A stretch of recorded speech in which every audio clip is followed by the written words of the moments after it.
अस्सलाम वालेकुम। आज किला यूसुफ किचन में मैं आप लोगों के साथ कोई रेसिपी, कोई कुकिंग कुछ नहीं शेयर कर रही। आज मैं आप लोगों के साथ कुछ टिप्स और ट्रिक्स शेयर कर रही हूँ जिनको फॉलो करके आप अपनी जिंदगी में आसानियां ला सकते हैं। सबसे पहले तो मैं आपको एक मसले का हल बताऊंगी जो कि हर घर में तकरीबन रोज ही एक खातून खाना के को दरपेश आता है। वो है दूध का उबल जाना। तो आप यूं करें, इस वक्त दूध गर्म होने के लिए रखें तो देगची के किनारों पे मक्खन, घी या ऑयल कुछ लगा दें तो इस तरह आपका दूध गिरेगा नहीं। आप ये देख सकते हैं कि ये किनारों पे मैंने घी लगाया हुआ है लेकिन दूध बिल्कुल ऊपर आ चुका है लेकिन वो बाहर नहीं निकल रहा। तो ये बहुत अच्छी ट्रिक है। अब ये है दाल।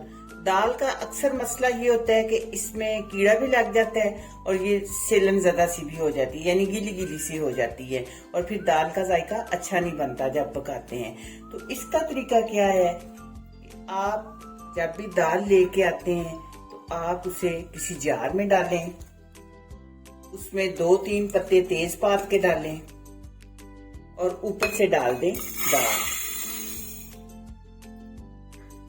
और ढक्कन बंद करके रख दें तो आपकी दाल महफूज रहेगी। दाल के बाद आते हैं चावल। चावल का भी यही मसला है कि चावल में लग जाता है कीड़ा तो फिर वो उनका जायका खराब हो जाता है, अच्छे नहीं लगते और वैसे भी धोने बहुत मुश्किल हो जाते हैं। तो उसके लिए भी आप ये करें कि आपके जितने भी चावल हैं आप जिस कंटेनर में डाल रहे हैं थोड़े से चावल डालें, ऊपर से चंद लौंग डाल दें, फिर चावल डालें, फिर लौंग डाल दें। तो इस तरह आपके चावल भी कीड़े से महफूज रहेंगे। पिसी हुई सुरख मिर्चें भी हम अगर ज्यादा मिकदार में पिसवा के रखें तो उनमें भी जाला सा और फुफूंदी सी लग जाती है। तो उसका हल ये है कि सुरख मिर्चों में आप डालें सरसों का तेल, यानी अगर आपकी 1 पाव यानी 250 ग्राम मिर्ची हैं तो आप उसमें 3 बड़े चम्मच यानी खाने वाले चम्मच सरसों का तेल डाल दें और अच्छी तरह मिक्स करके तो ये भी किसी जार में डाल लें। बहुत हैरानकुन बात है कि हल्दी में भी कीड़ा लग जाता है। तो उसका इलाज ये है कि आप हल्दी को किसी पैन में डालें और बिल्कुल लो फ्लेम पे हल्की सी ये भून के आप रख लें तो आपकी हल्दी अगर 1 साल भी पड़ी रहेगी तो उसमें कीड़ा नहीं लगेगा। अब ये है नमकदानी।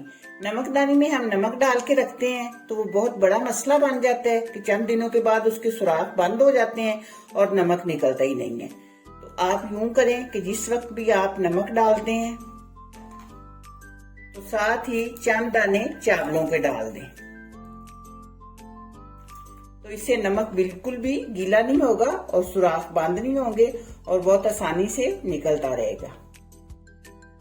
कुकिंग में एक बहुत मुश्किल मरहला होता है जो प्याज काटने और छीलने होते हैं, क्योंकि आंखों में से बहुत पानी बहता है और आंखें दुखने लग जाती हैं।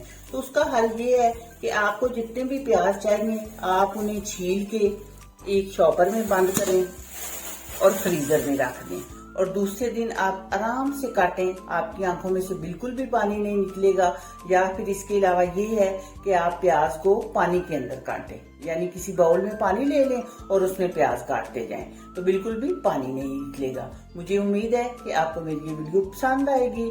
दुआओं में याद रखिएगा। मिलते हैं इंशाल्लाह बहुत जल्द इसी तरह की एक अच्छी और नई वीडियो में। अल्लाह हाफिज।